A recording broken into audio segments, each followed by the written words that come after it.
Welcome to the Tech Egg. Don't get scrambled. Enjoy the video.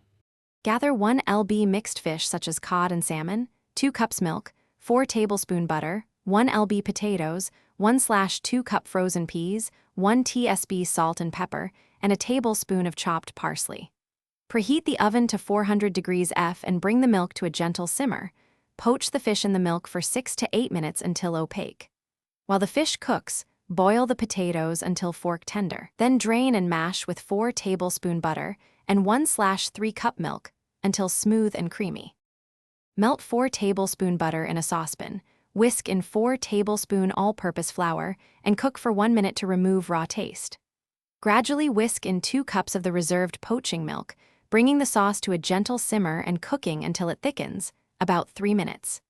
Season the sauce with 1 tsp Dijon mustard, 1/2 tsp mustard powder, salt, and pepper. Then stir in 1/4 cup grated cheddar and 1 tablespoon chopped parsley to add flavor and richness. Flake the poached fish into large pieces and spread evenly in a 9x 13-inch baking dish.